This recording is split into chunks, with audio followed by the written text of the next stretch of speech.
got on the train with $200. He couldn't see any harm in a friendly game of cards. What if the other men were strangers? And take Joe Collins. He's got a nice wife at home. But he met this girl at the bar, and she looked, after the first couple of drinks.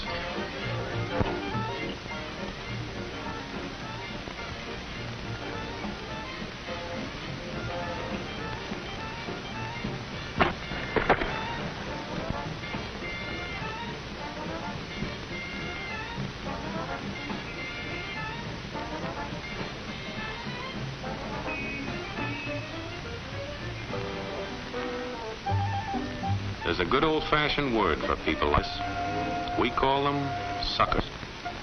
And there are other people. People who stay up nights figuring out how to take away what they've got. There are all kinds of games. Mike here, for instance. He's got everything in me. He's young, he's healthy, got a job. And he's got plenty of food. Big factories to make things a man can use.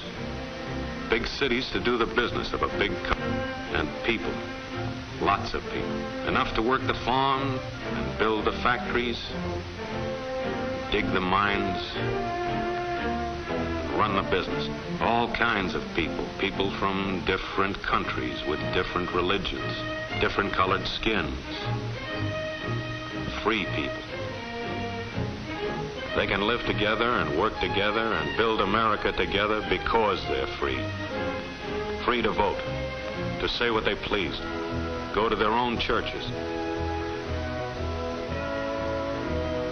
to pick their own jobs. Yeah, Mike's got something, all right. He's got America. But there are guys who stay up nights figuring out how to take that away from him. I happen to know the facts. Now, friends, I'm just an average American. But I'm an American. And some of the things I see in this country of ours make my blood boil. I see people with foreign money. I see Negroes holding jobs that belong to me and you. Now, I ask you, if we allow this thing to go on, what's going to become of us real Americans? I've heard this kind of talk before, but I never expected to hear it in America. This fellow seems to know what he's talking about. What are we real Americans going to do about it? You'll find it right here in this little pamphlet. The truth about Negroes and foreigners. The truth about the Catholic Church. Do you believe in that kind of talk? I don't know, makes pretty good sense to me. And I tell you, friends, we'll never be able to call this country our own until it's a country without. Without what? Yeah, without what? Without Negroes. Without alien foreigners. Without Catholics. Without Freemasons. You know these people. What's wrong with the Masons? I'm a Mason. Hey, that fellow's talking about me. And that makes a difference, doesn't it? These are your enemies. These are the people who are trying to take over our country. Now you know them. You know what they stand for. And it's up to you and me to fight them. Fight them and destroy them before they destroy us. Thank you.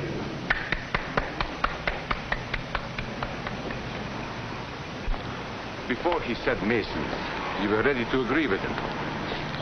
Well, yes, but he was talking about... What about those other people? But in this country, we have no other people. We are American people. What about you? You aren't American, are you?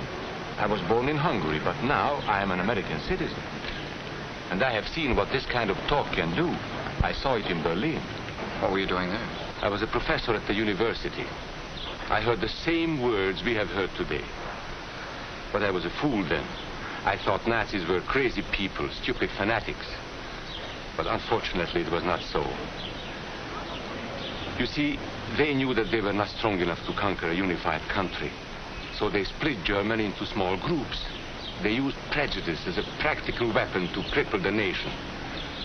Of course, that was not easy to do. They had to work hard to do it. You see, we human beings are not born with prejudices. Always they are made for us. Made by someone who wants something. Remember that when you hear this kind of talk. Somebody's going to get something out of it, and it isn't going to be you. This is not classroom theory.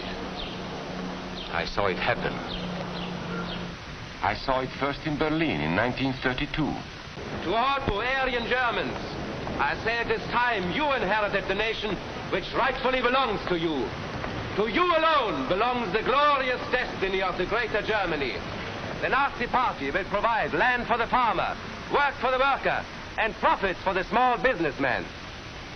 Who is getting these things now? The Jew.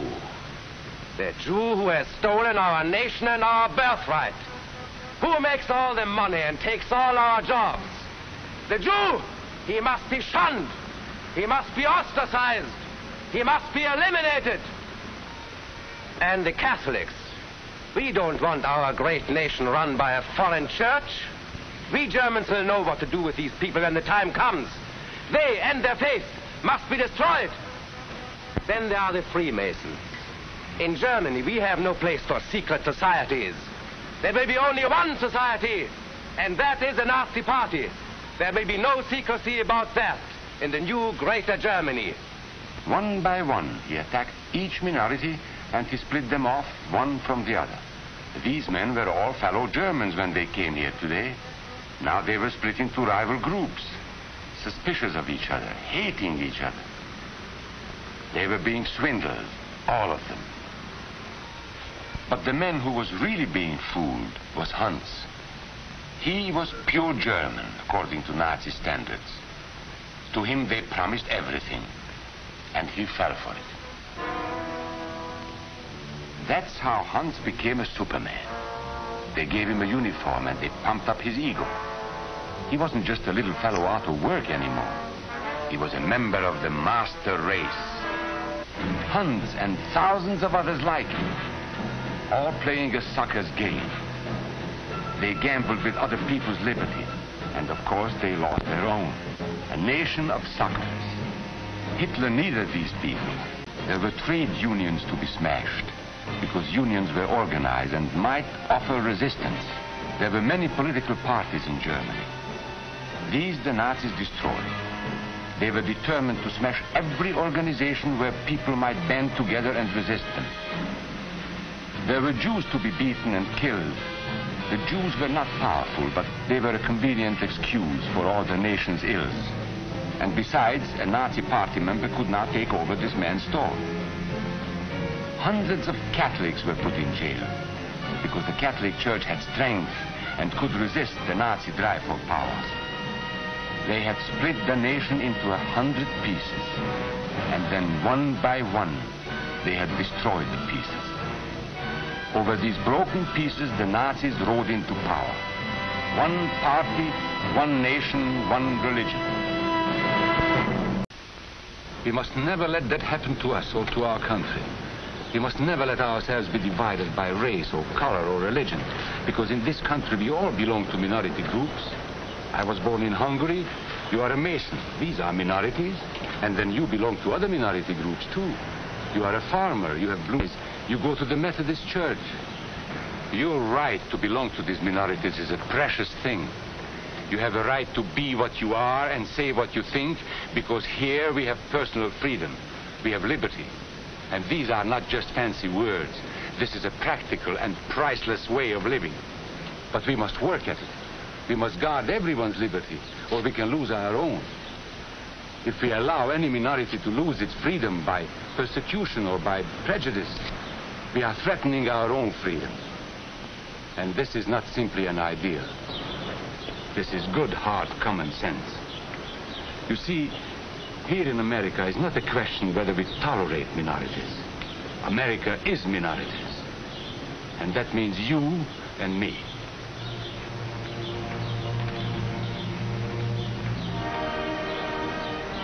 So let's not be suckers. We must not allow the freedom or dignity of any man to be threatened by any act or word. Let's be selfish about it. Let's forget about we and they.